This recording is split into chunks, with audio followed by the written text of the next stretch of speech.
que nos acompañan el día de hoy. Hoy tenemos un evento más en el Centro Universitario de Tonalá.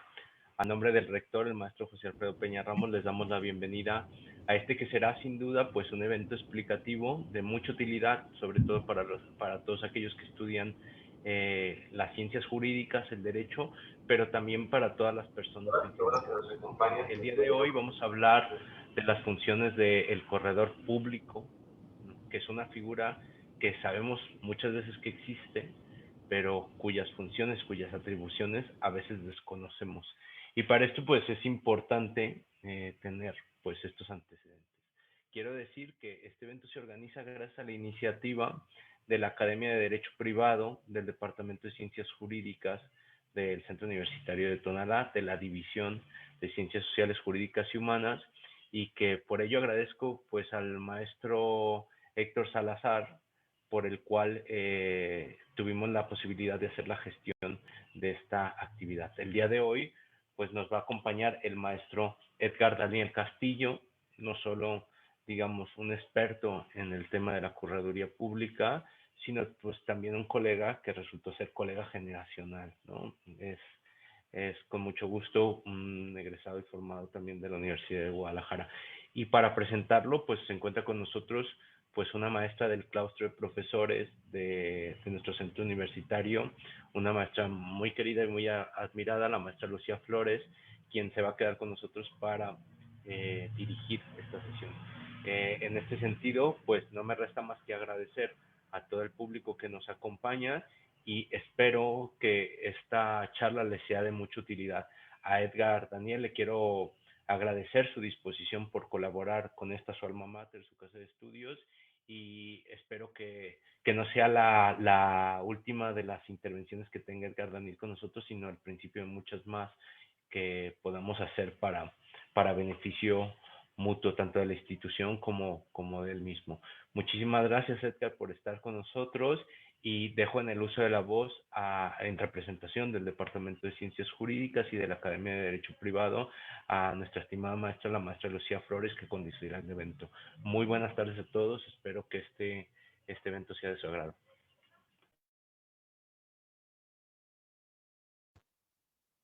Hola, buenas tardes a todos. Bienvenidos a esta conferencia muy interesante en la cual pues incentivé mucho para que pudieran integrarse a esta conferencia mis alumnos, aún y cuando la materia que les imparto a lo mejor no puede tener la relación directa con el tema, pero es un tema muy, muy interesante. Entonces, pues bueno, sin más preámbulo y agradecimiento a todos por estar aquí, al ponente, bueno, primeramente al rector, a mi jefe de departamento, al ponente y a todos y cada uno de los que se encuentran aquí. Voy a permitirme decir brevemente una trayectoria curricular del ponente.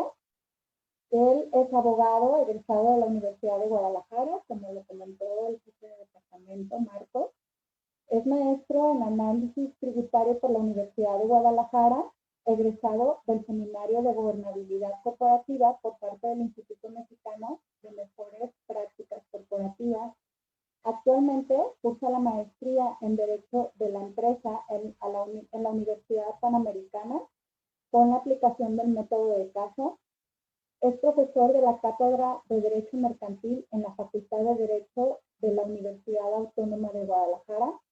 Es autor del libro La protección a los derechos de minoría en la sociedad anónima ordinaria, publicado por Tirán Loblac en México del 2019. Es corredor público número 78 en la Plaza del Estado de Jalisco y es director de Fernández y Castillo Abogados.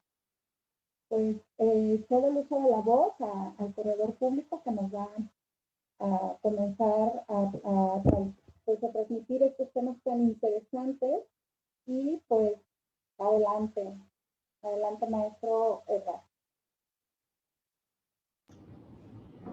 Muchas gracias maestra, muchas gracias a la universidad por tener el día de hoy la oportunidad de platicar de este tema que me es sumamente interesante. espero poder transmitir un poco de la pasión que siento por esta que es mi profesión, pero antes que nada, pues decía agradecer. Yo soy egresado de la UDG, es mi alma mater, y pues estoy muy contento, ¿no?, de tener la oportunidad hoy de platicar aquí, pese a que soy docente en otra casa de estudios. La verdad es que, o la realidad es que para mí es un verdadero placer poder platicar, poder dirigirme a la comunidad de la Benemérita Universidad de Guadalajara.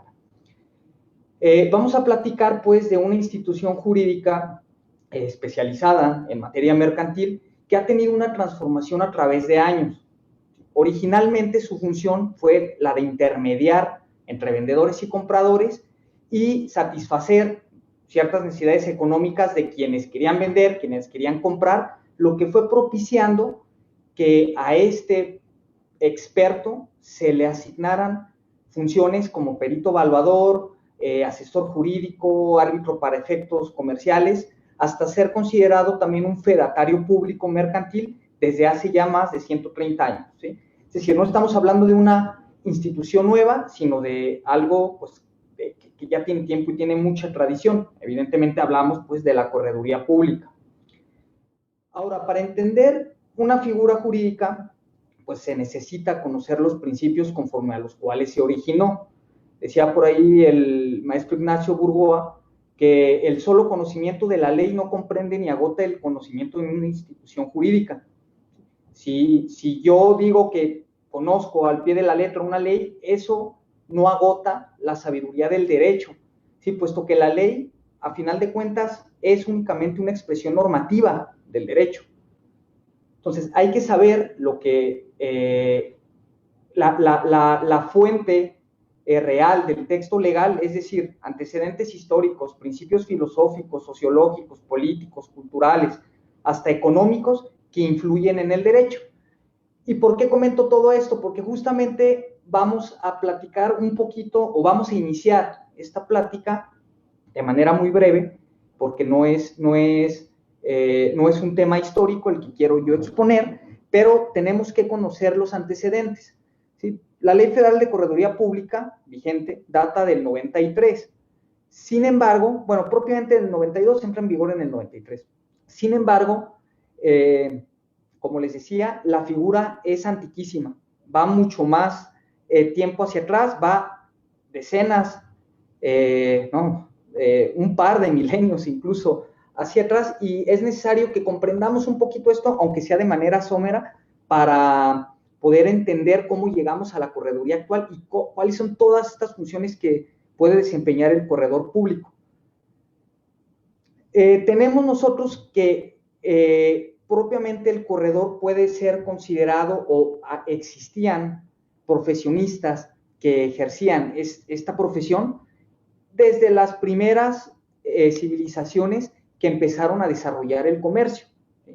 Siempre había la necesidad de un experto en mercaderías en civilizaciones como los egipcios, como los fenicios, los griegos, y este experto cumplía con ciertas funciones. Hay que localizarnos, hay que situarnos un momento en ese tiempo, ¿sí? ¿Qué hacía esta persona, este experto? Mediador, todavía no tenía el nombre de corredor, digamos un mediador o un intermediador. Bueno, primero realizaba una función, digamos, de fe pública, porque hacía constar en tabletas de arcilla inventarios de mercaderías, o sea, iba registrando. Realizaba también una labor de evaluación, porque era un experto en mercaderías. En aquellos tiempos se necesitaba un experto que ayudara a estimar el valor de las mercancías que se intercambiaban en los negocios comerciales. ¿Por qué? Porque, bueno, ahora es un poco más fácil, tenemos ciertas mercancías que uno ya sabe qué esperar, en aquel tiempo no era así, entonces el experto podía poner en contacto al comprador con el vendedor y decir, mira, esta mercancía reúne tales o cuales características, sí, yo te lo valido, y entonces se tenía ya un aval que facilitaba, mucho ojo con el término facilitaba, ¿y por qué hago hincapié? Vamos, esto de facilitar el intercambio, facilitar el negocio, lo vamos a estar repitiendo en toda esta charla. Entonces, ya teníamos desde entonces 3 funciones que actualmente se siguen conservando para el corredor. Actuaba como fedatario público, como evaluador y como intermediador. Y eso, desde aquellos tiempos, ya se iba perfilando. Ahora, como la mayoría de nuestras instituciones jurídicas tuvo ya una regulación y se desenvolvió de una manera más ya en derecho positivo en Roma. ¿Sí? ¿Por qué? Bueno, sabemos que el ingenio de los romanos pues llevó a regular y a desarrollar tantas instituciones jurídicas que tenemos hoy que seguimos basados, ¿no?, en lo que los romanos desarrollaron. Entonces, en Roma estos intermediarios se les empezó a conocer con designación de mediador, curritor, currator, que de estas palabras, curritor, currator, la expresión derivó posteriormente a la palabra española corredor. O bueno, la figura fue evolucionando, se reguló en la ley del digesto la función de estos profesionistas, de estos curratores, y es donde encontramos el primer antecedente ya de derecho, de una regulación, vamos, como veíamos, yéndonos más hacia atrás, entre los antecedentes antiguos, existía este mediador, pero no era una función reglada. A partir de Roma es donde se regula, donde empieza esta regulación, y por ende los mediadores se volvieron cada vez más necesarios para intervenir en actos de comercio. Obligaba o dejaba garantía de lo que las partes acordaban. Incluso, si recuerdan por ahí en clases de derecho romano, el sistema formulario del derecho romano que exigía pronunciar determinadas fórmulas para conservar derechos, pues bueno, estos curritores eran expertos en toda esta cuestión y por ende dotaban de seguridad jurídica a los contratantes. Sigue avanzando todo esto, el comercio se desarrolla, sobre todo en la Edad Media, es en Italia, en donde principalmente se empieza a desarrollar con una mayor plenitud por la posición geográfica envidiable de Italia, con vías marítimas y terrestres pues, que comunicaban a todo el mundo entonces conocido, y se incrementa aún más la importancia del mediador, que ya adquiere el carácter de ser un funcionario público, es decir, ya se le reconoce este carácter público y se monopoliza la función de su encargo. ¿Sí? La institución sigue pasando por un periodo de desarrollo. En el derecho francés se reconoce, en el derecho español, pero vámonos a México. ¿Qué fue lo que sucedió en México como parte de sus antecedentes?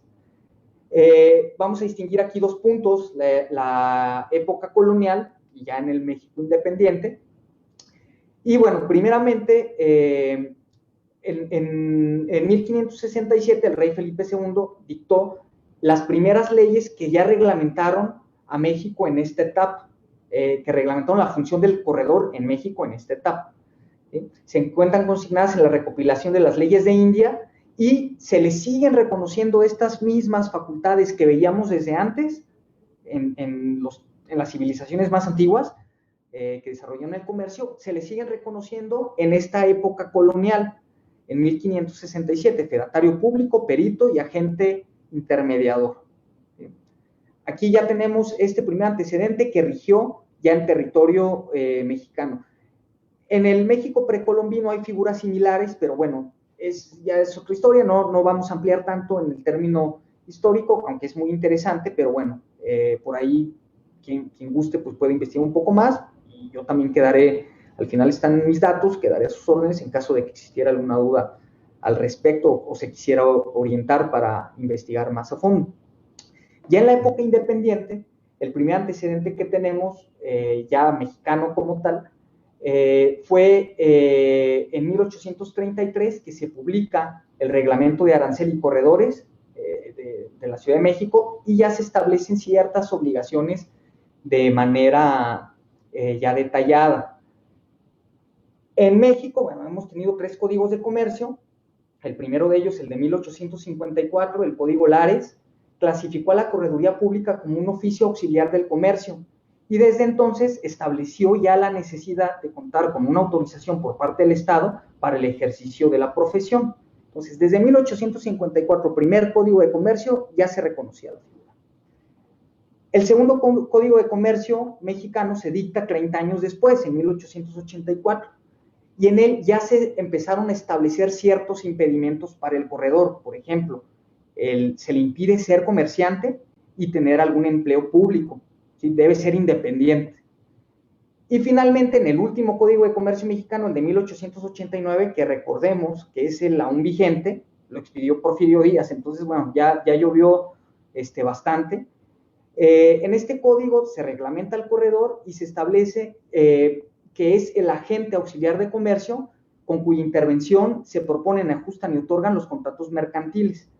Esta regulación del Código de 1889, que entró en vigor en 1890, se mantiene hasta que se expide la Ley Federal de Correduría Pública en 1992, con una ligera reforma que se hizo en 1970, en donde se dotaron de más facultades de fe pública al corredor, pero esto todavía era bastante restringido. Todos estos antecedentes nos llevan a la actual Ley Federal de Correduría Pública, que como les comento es relativamente reciente. Esta ley se promulga en tiempos de Carlos Salinas de Gortari, justamente en el marco, o digamos que se fragua en el marco de negociación del Tratado de Libre Comercio del Telecán. En aquellos momentos, parte de las exigencias de Estados Unidos era que México tuviera un sistema más flexible que diera mayor rapidez a las operaciones comerciales, porque consideraban que el notario, recordemos que el notariado latino, el sistema de notariado latino, como el que tenemos aquí en México, pues lo consideran en Estados Unidos como un sistema mucho más rígido que ellos no tienen allá. Entonces querían tener una figura que flexibilizara y que ayudara a desarrollar de mejor manera el comercio, y pues por ende, ya con la experiencia de la negociación, el intercambio comercial y económico, la apertura comercial que se da en aquella década, el Ejecutivo piensa en organizar de manera profesional y especializada a licenciados en Derecho para ejercer esta función de correduría pública, pero revistiéndolos de fe pública para respaldar íntegramente las operaciones de comercio. ¿Sí? Esta ley, que les decía, se promulga, se publica en el Diario Oficial de la Federación en 1992, entra en vigor el 28 de enero del 93, después su reglamento entra en vigor el 4 de junio de ese mismo año, y todas estas disposiciones derogaron el capítulo del Código de Comercio que regulaba la función del corredor. Todo eso quedó derogado y se emite una nueva regulación al respecto.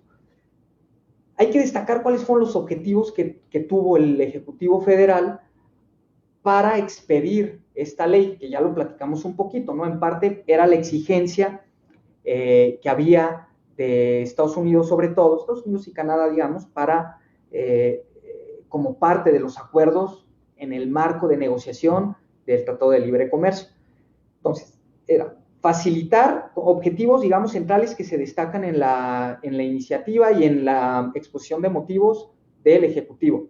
Facilitar el acceso al servicio de fe pública, agilizar los trámites de formalización legal de actos, convenios, contratos y hechos de naturaleza mercantil, y reducir los costos de las transacciones comerciales. Estos fueron tres de los ejes principales que se plantearon con la nueva Ley Federal de Correduría Pública, que es una ley muy pequeña o relativamente pequeña, son tan solo 23 artículos. Aquí en esta diapositiva se presenta un resumen, un extracto con encabezados de el tema que se aborda en cada uno de sus 23 artículos.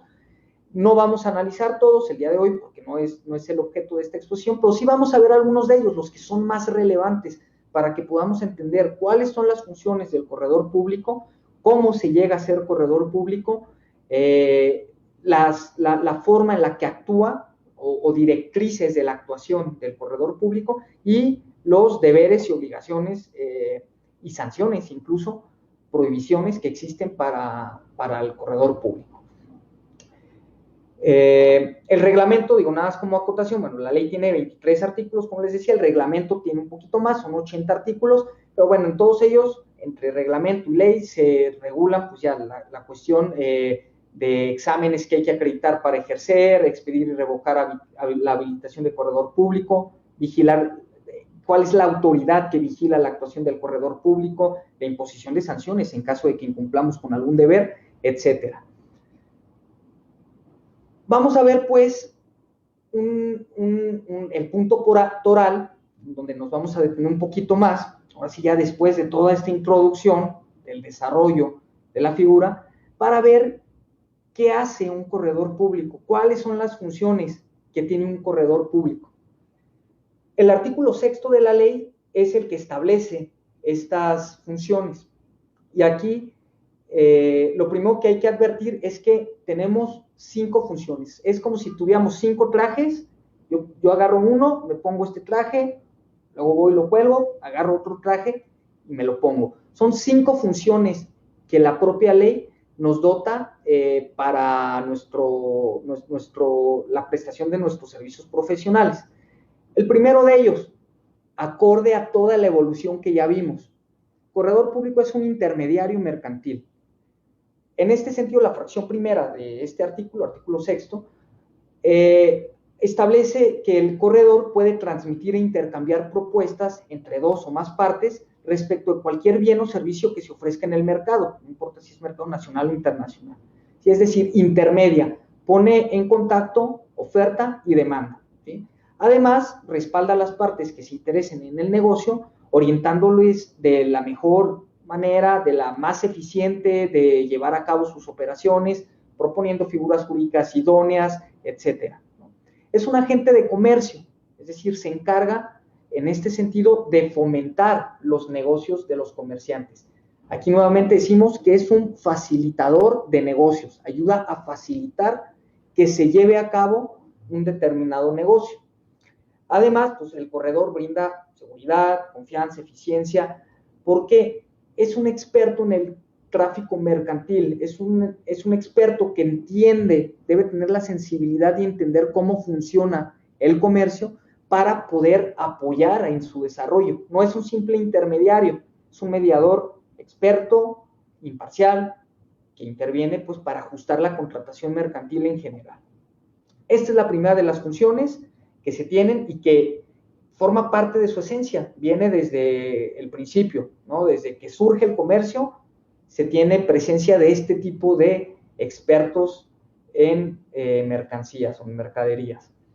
La segunda función, que también ya vimos que se tenía, es la de perito evaluador. En este sentido, ¿cómo actúa el corredor?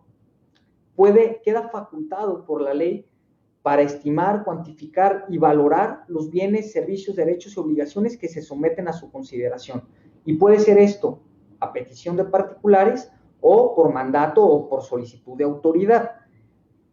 La función valuatoria es una de las funciones, es una función muy bonita y que además se explota en el buen sentido de manera profesional bastante por el gremio de corredores. ¿Por qué? Porque podemos nosotros apoyar, evaluar toda clase de derechos, bienes, cargas y obligaciones de los comerciantes. Y van algunos ejemplos. Oye, bienes corpóreos, bienes materiales, pues están joyas, por ejemplo, objetos de arte, cuestiones de diversa índole. También cuestiones que no se aprecian por sus 5 sentidos, sino que son intangibles. Por ejemplo, la evaluación de empresas, ¿no? Oye, ¿sabes qué? Voy a celebrar o tengo una propuesta para hacer una alianza estratégica con alguna otra empresa, o hay un tema de fusión, una adquisición, una asociación, un convenio de coinversión, pues el corredor público puede ayudar a evaluar la empresa. ¿Cuánto vale tu empresa? No digo los bienes que integran la empresa, las flotillas de vehículos, ok, ahí están las flotillas, pero en general todo, la empresa como un todo. Otros activos intangibles, por ejemplo, bienes inmuebles, terrenos, construcciones, casas, habitaciones, bodegas, naves industriales, todo tipo de bienes. Bienes muebles, puede evaluar acciones, partes sociales, maquinaria y equipo, automóviles, aeronaves, embarcaciones, helicópteros, etcétera, toda clase de bienes. Dentro de los mismos intangibles, cuestiones como marcas, como derechos de autor, regalías, franquicias, derechos de crédito, etcétera. En este sentido, el corredor público puede evaluar, y en síntesis, cualquier tipo, bueno, puede evaluar porque la ley te faculta para hacerlo, cabe hacer la acotación. Hay corredores, colegas, que son expertos en evaluación, por ejemplo, de obras de arte. Yo no soy experto en evaluación de obras de arte, entonces, aunque jurídicamente podría hacerlo, la realidad es que no es un campo el que yo desarrolle, pero la ley me da esa facultad si es que yo la quiero desarrollar. Nosotros desarrollamos otro tipo de evaluaciones de intangibles para diversos temas, evaluaciones de bienes, etcétera. Entonces, el corredor público tiene esta potestad, puede fungir como perito evaluador sin limitación alguna, ¿sí? Todo tipo de derechos, bienes, cargas y obligaciones. Y los avalúos que emite el corredor público tienen validez y eficacia incluso para efectos fiscales. Este es un tema muy relevante. El Código Fiscal de la Federación establece en su artículo 3, de su reglamento, establece en su artículo 3 que los avalúos de corredor público tienen plena validez y pueden ser utilizados justamente para cuestiones relacionadas con el ámbito fiscal. Entonces, el corredor público, al ser un profesional que conoce el mercado, que conoce de las prácticas y de los usos mercantiles, se considera como un profesionista cuyos conocimientos son suficientes para poder evaluar todo lo que se le presente, cualquier bien que se le presente, siendo un intermediario calificado, responsable e imparcial. Aquí vemos cómo esta función, y esto es algo que también quiero destacar, cómo el corredor público o las funciones que le son otorgadas al corredor público están entrelazadas. ¿Por qué? Puede ser, como ya lo veíamos, intermediar y luego puede intervenir como evaluador de aquellos bienes, de aquella mercancía, de aquella empresa que está siendo objeto de la compraventa, por ejemplo. La tercera fracción de este artículo 6 nos habla de la función como asesor jurídico del comerciante. En este sentido, pues el corredor proporciona orientación y apoyo para que las transacciones entre comerciantes se realicen en los mejores términos. De nuevo, es un facilitador de negocios. Es un asesor confiable, es imparcial, tiene una alta preparación jurídica y tiene una vocación para implementar estrategias jurídicas que sean acordes a las exigencias que tenemos actualmente, sobre todo y más que nunca actualmente, ¿no? Con esta pandemia. Todo el tema tecnológico, implementación de la tecnología en el derecho, el uso de herramientas como firma electrónica avanzada, etcétera, ¿no? Entonces, el corredor público desde este aspecto puede orientar, por ejemplo, en la implementación de esquemas para realizar desde la constitución de una sociedad, la operación, su administración interna, desarrollo de estatutos sociales, desarrollo o instalación de un gobierno corporativo, órganos de administración, de vigilancia, proteger derechos de minorías, cuestiones tales como la fusión, la escisión, transformación de sociedades, etcétera. ¿Sí? En cualquier tipo de acto jurídico que tenga que ver con el comercio, el corredor público es un experto. La siguiente función nos habilita para ejercer como árbitro comercial. ¿Qué es esto del arbitraje? Evidentemente no vamos a hablar de arbitraje, es todo un mundo muy interesante. Ahorita únicamente para estos efectos conviene recordar que el arbitraje es un mecanismo para resolver controversias mediante el acuerdo voluntario de las partes en conflicto, quienes se ponen de acuerdo para someter ese conflicto ante un tribunal o un árbitro, un tribunal arbitral o árbitro único, en lugar de recurrir a la vía judicial común, que generalmente implica un procedimiento largo, complicado y más costoso. Entonces, el corredor, desde que interviene en algún negocio, digamos, está en su función de mediador, interviene a que se cierre el negocio. Luego, como asesor jurídico, asesora a las partes a instrumentar ese negocio de la mejor manera o de la manera que resulta más idónea para las características particulares. Y ahí mismo puede recomendar a las partes, oye, ¿por qué no formulan o incluyen dentro de su contrato un convenio de arbitraje en donde, en caso de existir cualquier diferencia entre ustedes, sea un órgano, un tribunal arbitral, el que de manera rápida y eficiente dirima el conflicto que ustedes tienen?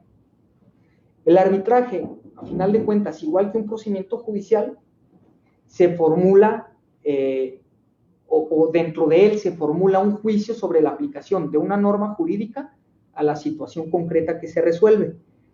En este caso, el corredor público, al actuar como árbitro, resuelve la controversia que se le plantea con la emisión de un laudo arbitral. Es lo que emite. Este tema del arbitraje está reconocido en el Código de Comercio desde la primera década del siglo,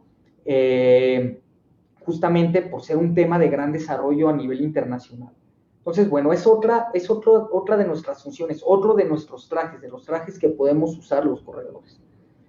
Y aquí viene la última de las funciones que en la ley se regulan en 3 fracciones diferentes, es la de actuar como fedatario público.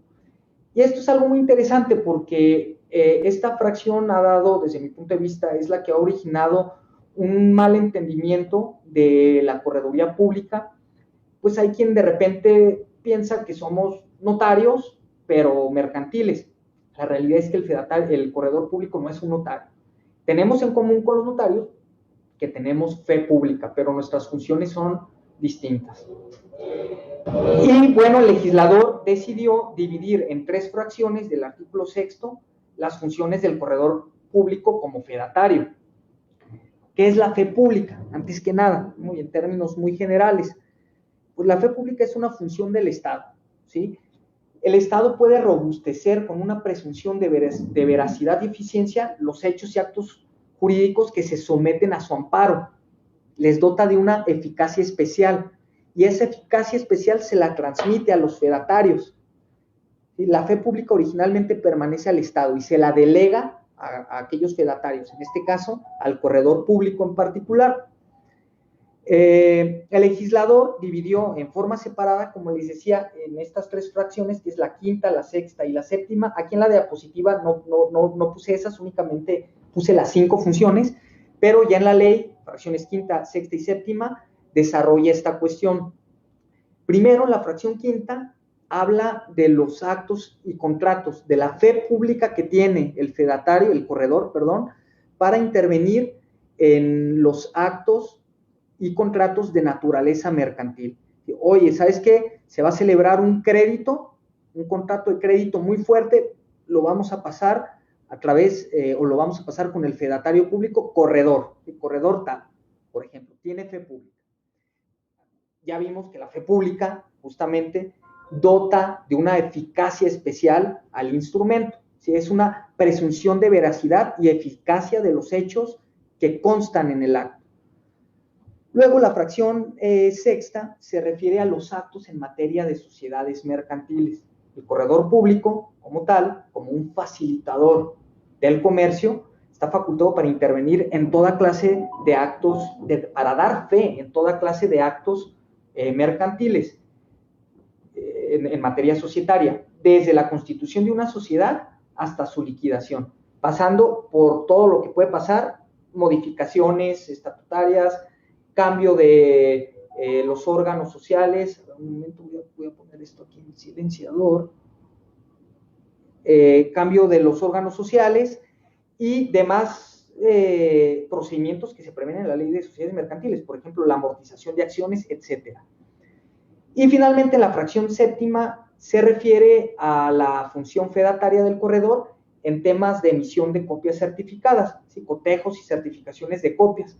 Es decir, a mí me presentan un documento de naturaleza mercantil, estoy facultado para emitir una copia certificada que haga las veces de ese mismo documento. Entonces, aquí podemos distinguir, en términos generales, 4 funciones en materia de fe pública que tiene el corredor público. Recapitulando, fe pública societaria, fe pública contractual, fe pública, digamos, en diligencias o procesal. ¿Y a qué me refiero? El corredor puede también hacer constar, esto no lo había mencionado, aquellos hechos materiales, ratificaciones, abstenciones, estados y situaciones que guarden las personas o las cosas que estén relacionados con hechos mercantiles y que puedan ser apreciados objetivamente. Es decir, puede dar una fe de hechos. Supongamos, me piden, oye, ¿sabes qué, corredor? Necesito que me apoyes con una fe de hechos y hagas constar que tal negocio está usando o a la vista del público tal marca. Entonces, yo me traslado al lugar, doy fe, digo, ok, con mi vista, con mis sentidos, percibo que en el muro exterior de ese negocio está tal marca y que además hay gente que entra y compra productos que llevan esa marca. Yo lo hago así, sin realizar ninguna calificación del hecho en sí mismo, simplemente hago constar lo que aprecio con los sentidos. Pues bien, ese instrumento que yo emita con esa fe de hechos puede ser empleado, por ejemplo, para acreditar que se está haciendo un uso indebido de una marca para protección de derechos de propiedad industrial, que, por cierto, y como acotación al margen, hoy entra en vigor la nueva Ley Federal de Protección a la Propiedad Industrial. Ahí para que lo tengan como nota, se abrogó la ley anterior, el día de hoy entró en vigor la nueva ley. Entonces, bueno, tenemos fe pública en este sentido. También podemos realizar notificaciones, interpelaciones, requerimientos de pago, protestos de documentos mercantiles y otras diligencias similares. Y finalmente, fe pública en el cotejo y certificación de documentos, ¿no? Como ya les explicaba. Tengo una copia certificada, me piden una copia certificada, me presentan un original, lo cotejo y se emite con la certificación de ser una copia idéntica del original que tuve a la vista. De este tema de la fe pública hay dos cualidades que deben resaltarse. La primera de ellas, la mercantilidad obligatoria. Es decir, el corredor público puede intervenir en todos los actos jurídicos que sean de naturaleza mercantil, tanto en sociedades mercantiles como en los actos de negocio que el día a día se celebran, con excepción, un par de excepciones. No puede intervenir en tratándose de compraventas de inmuebles, hay restricciones, o en poderes. Pero mientras el acto tenga un carácter mercantil o mientras actúe un comerciante, por regla general, el corredor puede intervenir con funciones de fedatario público. Y la otra, el otro punto, el otro principio, naturaleza civil prohibida, que van de la mano. Es decir, primero mercantilidad obligatoria y luego naturaleza civil prohibida. ¿Qué quiere decir? Que el corredor público no puede intervenir en actos esencialmente civiles. Que hay una clasificación muy interesante. Cada autor de nuestros clásicos del derecho mercantil clasifica de diferente manera o desde su punto de vista los actos de comercio. Pero particularmente me encanta la clasificación de Roberto Mantilla Molina, que establece la distinción hablando de actos esencialmente civiles, actos absolutamente mercantiles y actos de mercantilidad condicionada. Aquí estamos hablando que el corredor público no puede dar fe de actos que sean esencialmente civiles. Ejemplo típico, un testamento. No importa si el testador es comerciante, no importa si es el señor Carlos Slim, uno de los más grandes empresarios, o no importa si es un comerciante pequeño, chico, grande, el testamento es un acto esencialmente civil, nunca va a ser mercantil. Entonces, el corredor público no puede dar fe del otorgamiento de un testamento. Podrá asesorar en su carácter de asesor jurídico, podrá asesorar, pero no puede intervenir como fedatario en su otorgamiento. Ya nada más para acotar este tema de las funciones, algo que es muy relevante, es que el corredor público puede intervenir con una o más de estas funciones en un mismo negocio. No quiere decir que si yo me pongo un traje, ya automáticamente queda descartado alguno de los otros. Yo puedo intervenir como mediador, como perito, como asesor jurídico, como fedatario, como árbitro, en el mismo negocio, ¿sí? Esto es parte de la naturaleza del corredor público, el ser, insisto, facilitador de negocios. Ahora, pues está muy padre, está muy completo todo esto de la correduría, todas esas funciones que tiene, pero ¿cuáles son los requisitos que se establecen en la ley para ser corredor público? Porque en principio de cuentas, solamente los corredores públicos habilitados por Secretaría de Economía nos podemos sustentar como tales. Si te ostentas como uno y no tienes esa habilitación, la ley señala una multa de 500 sumas, de 500 unidades de medida y actualización por cada día en el que subsista esta situación, sin perjuicio de las responsabilidades penales que en su caso puedan derivarse. Entonces, en principio, son requisitos relativamente sencillos de cumplir. El tema interesante viene con los exámenes, pero vayamos por lo primero. Se necesita ser mexicano por nacimiento, que no adquiera otra nacionalidad, en pleno uso y ejercicio de sus derechos civiles y políticos. Esta es una función que está hoy por hoy restringida a licenciados, licenciadas en Derecho, con su título profesional y su cédula respectiva. No debe haber sido condenado o condenada mediante sentencia ejecutoriada por delito intencional que merezca pena corporal. ¿Por qué? El corredor público, como ya lo vimos, debe ser imparcial, debe ser honesto, debe tener una probada honorabilidad. Entonces, evidentemente no se satisface si se incurre en este supuesto.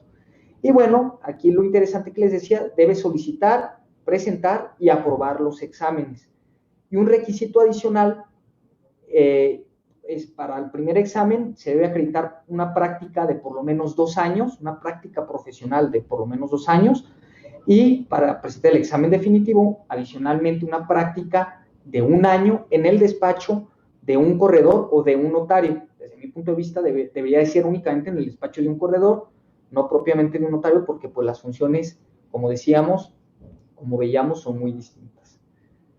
Ahora, aquí el tema interesante justamente es el de los exámenes, y es ahí donde está el rigor. Tenemos 2 clases de exámenes, o son 2 exámenes los que se tienen que aprobar para poder obtener la habilitación de corredor público. El primero es el examen de aspirante. ¿Sí? La finalidad de este examen es valorar los conocimientos jurídicos generales del sustentante. Consta hoy por hoy de 180 preguntas redactadas en español de forma clara y precisa, son de opción múltiple, de alto grado de dificultad, de temas jurídicos varios y de todos los tópicos que abarca la correduría pública, de lo que ya platicamos, todas sus funciones. Actualmente se da un tiempo de 180 minutos, es decir, son 180 reactivos, tienes 1 minuto por pregunta, en bloques de 60 minutos, descansa 5, luego otros 60, luego descansa 5 y al final otros 60, y es, como les digo, de opción múltiple.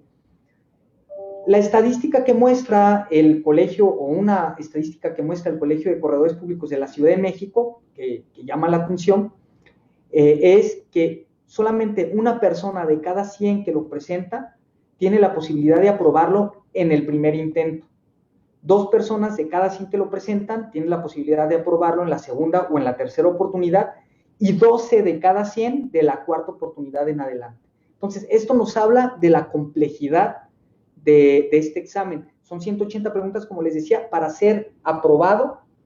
Únicamente es aprobado o no aprobado. Para ser aprobado tiene que tenerse un número superior de reactivos positivos de 129, o sea, de 130 hacia arriba.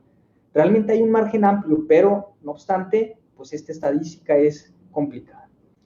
Y de ahí, una vez que se acredita este examen, se puede solicitar la aplicación del examen definitivo, que en este examen ya el objeto que tiene es valorar si el aspirante, si ya es aspirante, ya pasaste el examen de aspirante, si valorar que este aspirante es o no es apto para el ejercicio de la correduría pública. Es un examen muy estricto, que se compone de 2 fases, que en conjunto dura más de 8 horas.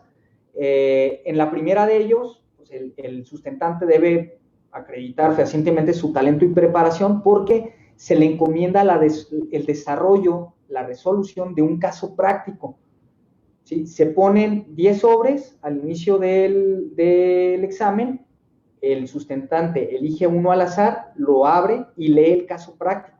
Tiene que resolverlo, tiene que preparar el instrumento público que resuelva o que sea el idóneo para el caso que se le plantea, tiene que elaborar una evaluación y emitir alguna opinión o algún tema relacionado con arbitraje.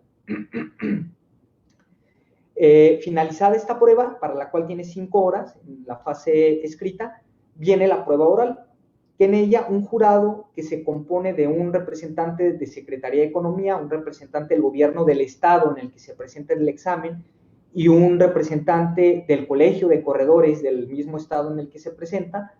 Este jurado le hará preguntas sobre el caso práctico y sobre cualquier otro tema jurídico que considere pertinente. Aquí la misma estadística de la que les hablaba en un inicio es que durante los últimos 7 años, de un promedio de 35 exámenes que se practican anualmente, únicamente se habilitan en promedio 2 corredores públicos por año. Entonces aquí hablamos también de un tema de complejidad. Estos exámenes han sido la mejor manera que se ha tenido a través del tiempo para guardar una uniformidad en la correduría pública, para garantizar que quienes se dedican, quienes nos dedicamos a ejercer este oficio, tengamos la calidad y la preparación profesional debida, ¿sí? Entonces, bueno, ahí está, esta es la forma de llegar a ser este corredor. Y ahora, como parte, perdón, ya se pasaron los 2 exámenes y para poner ya o empezar sus funciones, simplemente se le requiere 4 requisitos más. Debe otorgar una garantía del correcto cumplimiento de sus obligaciones, que la garantía es de 5,000 UMAS. Debe proveerse a su costo del sello y del libro de registro autorizado por Secretaría de Economía, debe registrar su sello y su firma en Secretaría de Economía y debe establecer su oficina dentro de la plaza en la cual se habilitó dentro de los 90 días siguientes a que se le otorgó la habilitación. Una vez que ya cumplió con todo esto, Secretaría de Economía manda a publicar la habilitación en el Diario Oficial de la Federación y a partir de que se publica, el corredor público ya puede iniciar sus funciones. ¿Y cuáles son sus funciones? Bueno, ya las vimos, son las que se describen en el artículo 6 y concretándonos en el carácter de fedatario. Yo les decía hace rato que el corredor público, bueno, puede dar fe de actos jurídicos y también de hechos jurídicos. Los documentos que expide son instrumentos públicos que hacen prueba plena de los actos y hechos que constan en los mismos. Esto lo establece el artículo 18 de la ley. Y pueden ser 2 instrumentos públicos, pólizas o actas.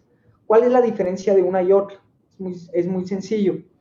La póliza mercantil se hace constar, o en ella se hacen constar actos jurídicos en términos generales.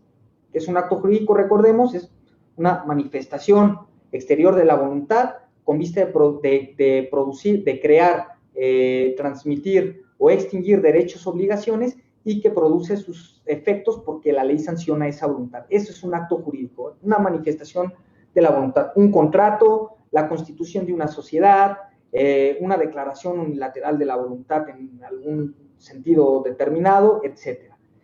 ¿Y qué es acta? El acta es la relación escrita de un hecho jurídico, no de un acto, de un hecho jurídico. Lo que les decía hace rato, el ejemplo que comentaba de la fe de hechos, la fe de hechos es un hecho, justamente, ¿no? Es un hecho jurídico, porque ahí no interviene ninguna voluntad, a mí me solicitan hacer la fe de hechos y objetivamente lo que aprecie con mis sentidos lo voy a sentar. Entonces, en póliza mercantil, el corredor público emite o da fe de actos jurídicos y en sus actas de hechos jurídicos. En cuanto a un tema de su actuación o temas relacionados con la actuación del corredor público, algo importante para acotar es el ámbito territorial. Primeramente, las funciones como evaluador, mediador, asesor jurídico y árbitro pueden ser desarrolladas sin limitación territorial alguna. En todo el país podemos prestar este tipo de servicios. Yo puedo ir a evaluar un bien que se localiza en Quintana Roo, o en Campeche o en Baja California. Sí, eso es irrelevante. Pero la función como fedatario público únicamente puede ser realizada dentro de la plaza en la que se obtuvo la habilitación. En mi caso, estoy habilitado en la plaza del estado de Jalisco. Cada estado es una plaza. Estoy habilitado en la plaza de Jalisco, entonces como fedatario público únicamente puedo actuar aquí, aunque los actos que yo celebre pueden tener efectos y surten sus efectos en cualquier otro estado. Por ejemplo, si vienen conmigo y se constituye una sociedad, es válido que establezca que el domicilio de esa sociedad esté, por ejemplo, en la Ciudad de México. No hay ningún problema, se establece ahí y hacemos el registro en la Ciudad de México.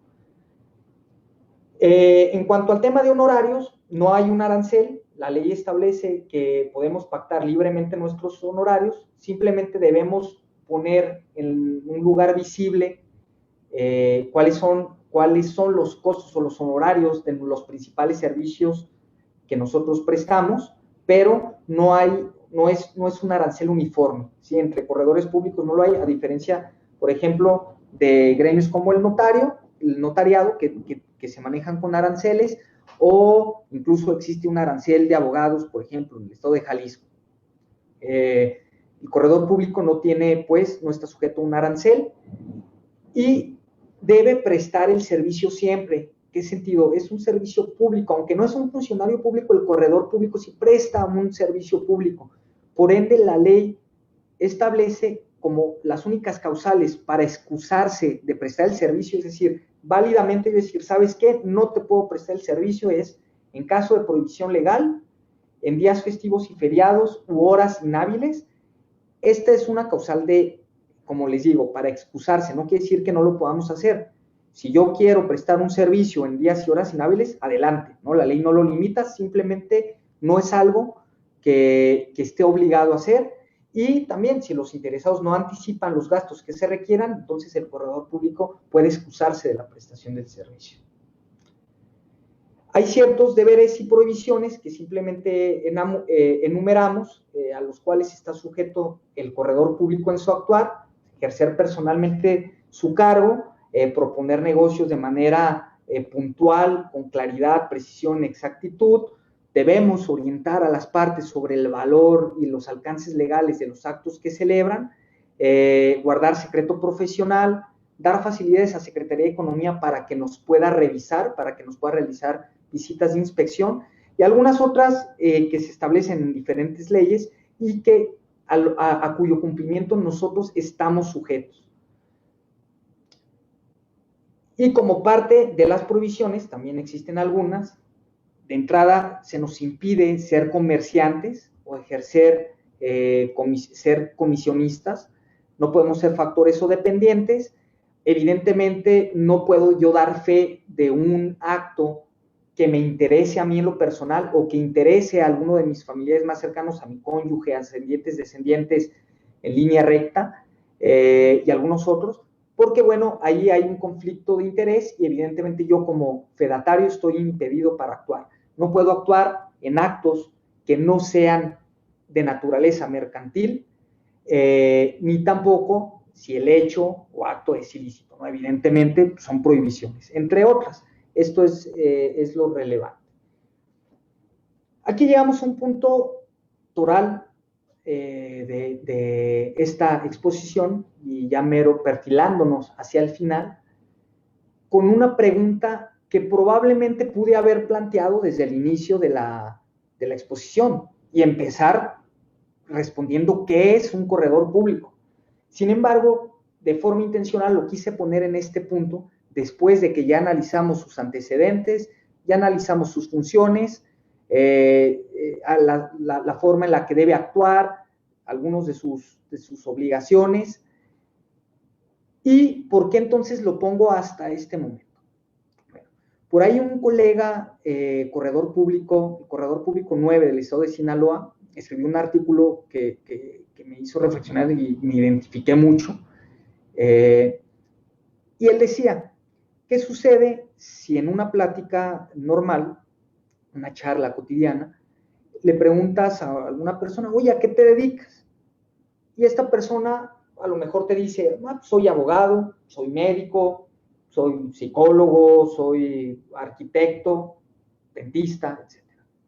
Bueno, te lo dice, tú asientes y dices, órale, muy bien, y siguen platicando, su plática fluye ya sin ningún contratiempo porque ya hay ciertas ideas que tú tienes. Ya sé, si es médico, hay muchísimas especialidades, pero sabes en esencia a qué se dedica.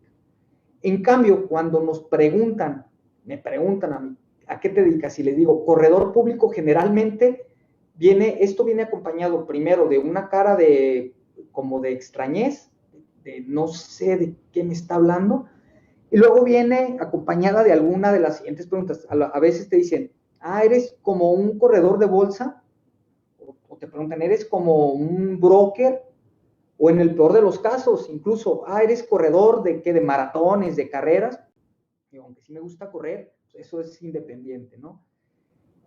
Y entonces nosotros tenemos que explicar qué es el corredor público, pero casi siempre lo hacemos desde un punto de vista, o mejor dicho, describiendo las funciones que tenemos. Y podemos decir, y es válido, corredor público es un licenciado en Derecho habilitado por Secretaría de Economía para ejercer como árbitro mercantil, perito evaluador, asesor jurídico del comerciante, árbitro y fedatario público en materia mercantil. Y es correcto, sí es eso el corredor, pero realmente más que definirlo, describirlo, no termina de aclarar de todo el punto. Entonces, aquí lo importante es que identifiquemos cuál es la esencia de la institución, la esencia, aquello que constituye la naturaleza de la función, lo que es permanente e invariable. Y esto lo podemos deducir ya de los antecedentes y de toda la evolución de la que ya hemos ido platicando. Y aquí, otro colega corredor público de la Ciudad de México, el número 65 me parece, hacía algunas reflexiones. Decía, a ver, el corredor público es un fedatario a quien para cumplir mejor sus funciones se le reconoce aptitud para dirimir controversias, evaluar y ser asesor, o es un evaluador a quien para realizar su actividad se le delega fe pública y se le reconoce aptitud para dirimir controversias y ser asesor. O es un árbitro a quien para complementar sus funciones se le reconoce capacidad de evaluar, de asesorar y se le delega fe pública. O finalmente es un asesor del comerciante a quien para desempeñar mejor su función se le delega fe pública, se le reconoce capacidad para dirimir controversias como árbitro y su cualidad de perito evaluador. Si nosotros lo analizamos desde un punto de vista lógico, lo adecuado en función de la concatenación de las distintas funciones es la última.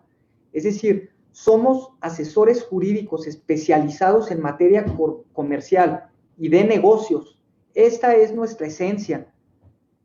Ahora, para allanar nuestra función, para ser más eficaces y para constituirnos en un verdadero facilitador de negocios, se nos delega por parte del Estado la fe pública, se nos dota de la facultad para evaluar y se nos reconoce la aptitud para dirimir controversias.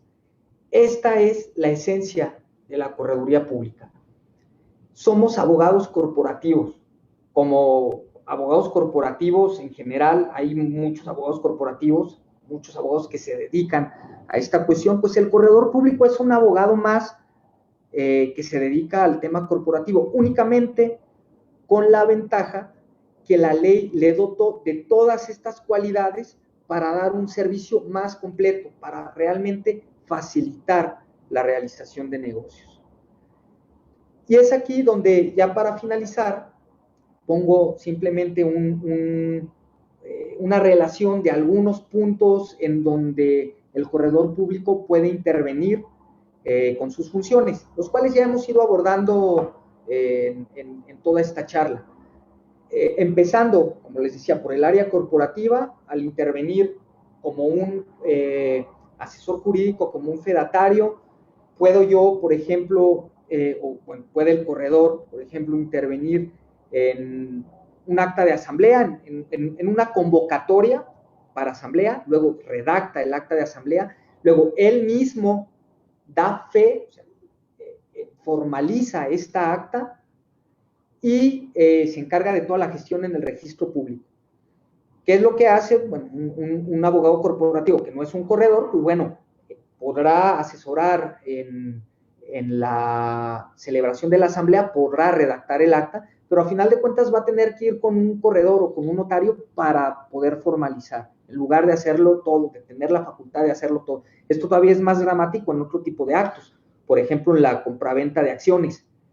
El corredor puede asesorar, puede redactar el contrato, puede dar fe del contrato, puede, por ejemplo, ratificar firmas en el contrato, puede evaluar las acciones y todo esto con un solo profesionista, en lugar de derivarlo en 2 o en 3. Aquí vemos la utilidad, vemos la agilidad. En materia de propiedad industrial, ya daba yo un ejemplo, se pueden levantar certificaciones de hechos para acreditar el uso indebido de una marca o alguna otra cuestión, el que en una franquicia, por ejemplo, pues en la que nos ha tocado intervenir, no se están siguiendo los protocolos que conforme al propio contrato debían observarse o cuestiones inherentes. En el área de litigio civil y mercantil, una función muy relevante es que las deudas que se reconocen ante el corredor público son título ejecutivo. ¿Qué quiere decir esto? Que si en una fe de hechos, por ejemplo, se reconoce un adeudo, se asienta en mi instrumento, en mi acta, pues después con esa acta puede ir y ejercerse una acción vía ejecutiva. En materia de evaluación ya vimos todos los efectos que tiene. En materia fiscal también les comentaba que tiene plenitud de efectos y algunas funciones adicionales como el due diligence, dictaminación de instrumentos públicos, etcétera. Vamos, el corredor público pues tiene un abanico de posibilidades de servicios que ofrecer. Insisto en que su esencia es la de ser un abogado corporativo. Ojalá, y aquí a esta comunidad, a los estudiantes de Derecho, les pueda servir esto para conocer la figura. Ojalá y alguno se interese en ser corredor público el día de mañana. Y pues si hay aquí también estudiantes de otras disciplinas, pues igual, el corredor público siempre será un aliado con independencia del ámbito en el que cada uno se desempeñe. Esto es todo de mi parte. Como les decía, ahí están datos, dudas, cualquier cosa, con todo gusto, quedo aquí a sus órdenes. Wow, pues muchísimas gracias, maestro Daniel Castillo y amigo. Realmente creo que fue maratónico el expresar este tema en una hora, menos de una hora. Y creo que definitivamente necesitamos otro tiempo más para ampliar en todo este interesante tema de lo que es el corredor público. Realmente, para mí también fue alguna cuestión novedosa, algunas otras facultades que se desconocía, como dices. Me dio risa, y no lo quiero decir al final cuando comentaste de que se hacían carreras, pues bueno, a veces para eso son este tipo de eventos que se realizan para poder conocer, ¿no? Porque definitivamente podemos ser muy conocedores de una materia, pero desconocer totalmente otra y a veces hasta atribuir comentarios que no tienen ningún sentido, pero pues realmente muchísimas gracias. Voy a abrir un tiempo. ¿Alguien tiene alguna duda, un comentario, una pregunta que hacer para aprovechar la oportunidad de que está aquí el maestro Daniel y que pueda disiparnos alguna duda respecto de este tema, que si también aquí están sus datos, como nos lo comentó, y se pone él a disposición? Entonces estoy viendo redes sociales para saber si alguien tiene algún comentario o pregunta. Adelante, lo podemos hacer en este tiempo.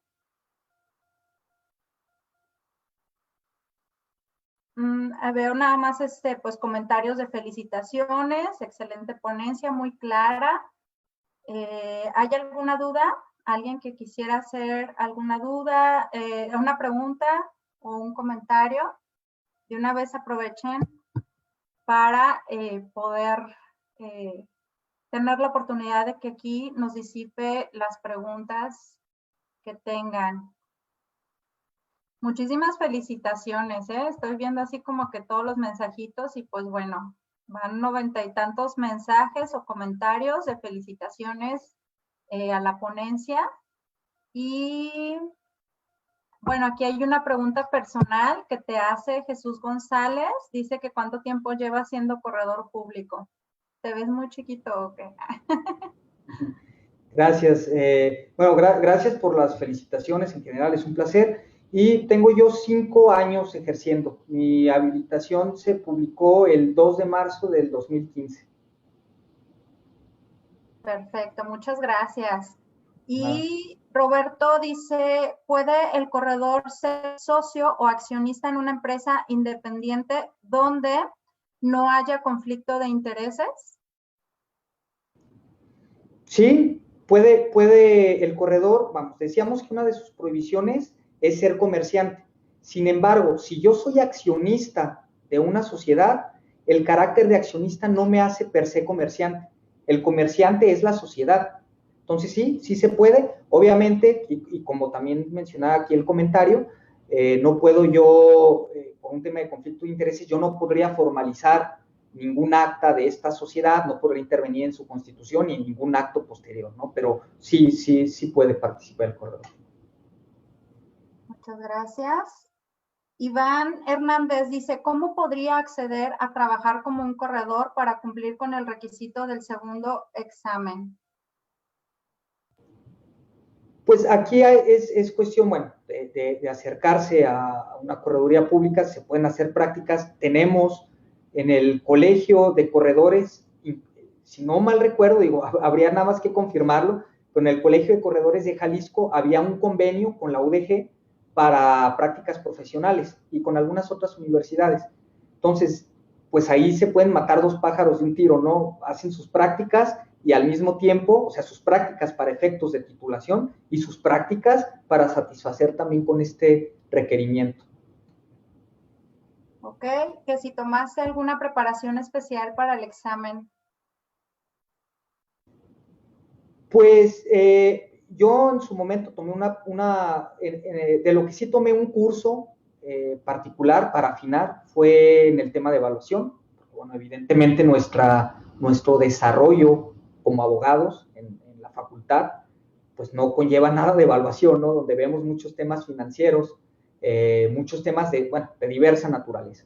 Entonces sí, tomé un curso para afinar, puntualizar temas de evaluación y ya de ahí en más, pues, ¿no? Lectura, el estudio, el conocer, pues las leyes y no hay más que estar analizando los libros de los clásicos de derecho, que pues ahí entendiendo, insisto, así empezamos la plática, ¿no? Entendiendo la figura más que la ley, ¿no?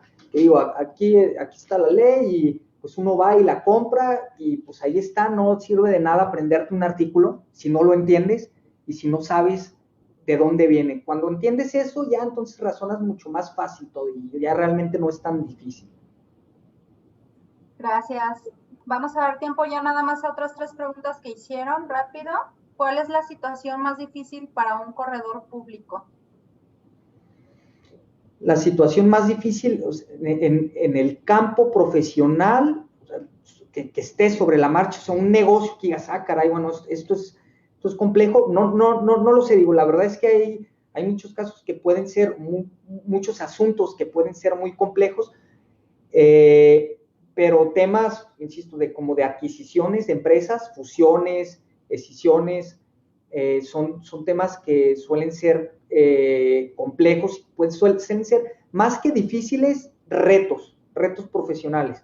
¿Sí? ¿Por qué? Porque a veces, bueno, la empresa que va a comprar, depende, tú estás del lado de la empresa que quiere ser comprada, entonces te contratan y bueno, hay que negociar, desde entrar a la negociación con la otra parte, luego realizar un due diligence de toda la información, ver el good standing de la empresa, o sea, es todo un reto, ¿no? Por poner algún ejemplo. Pero hay muchos temas interesantes. Dentro de evaluación hemos tenido retos también interesantes de evaluaciones que de repente llevan su tema, no sé, por ejemplo, evaluar un secreto industrial. Caray, bueno, a ver, ¿y cómo vamos a evaluar el secreto industrial Si me dices cómo es, entonces va a dejar de ser secreto y va a dejar de tener protección. O sea, temas así pues que sí constituyen realmente retos, pero que bueno, hay que sacarlos. Gracias. Y dice, si bien, Alonso Hermosillo, si bien el corredor debe actuar con honestidad, ¿quién se encarga de evaluar que el actuar del corredor delibere correctamente? Ok, una muy buena pregunta y que realmente no lo abordé debidamente en la exposición. La autoridad supervisora es la Secretaría de Economía. Secretaría de Economía tiene facultades de inspección y también tiene facultades para recibir cualquier queja. Es decir, si algún usuario, algún cliente o cualquier persona en general siente o en su impresión algún corredor faltó a alguna de sus deberes, puede ir y promover una queja ante Secretaría de Economía. Es la instancia competente, es la instancia que nos regula y hay sanciones que van desde la amonestación, la multa, la suspensión o la más grave, la cancelación definitiva de la habilitación. Órale, y bueno, ya, ¿cada cuánto tiempo se realizan los exámenes? Y a la última pregunta, ¿solo los abogados pueden volverse corredores públicos o qué otras carreras pueden acarrearles para este nombramiento? Bueno, como que aquí hubo un error, pero ¿qué otras carreras pueden ser? Sí, se entiende. Bien, bueno, de la primera, ¿cuál era la primera? ¿Cuánto tiempo? ¿Cada cuánto tiempo se realizan los exámenes? Normalmente, para el examen de aspirante, cada año, a principios del año, sale una convocatoria, se publica una convocatoria en el Diario Oficial de la Federación y se dice en cada plaza cuándo va a haber examen, en cada estado. La Ciudad de México casi por lo regular cada mes hay exámenes y en los distintos estados se turnan.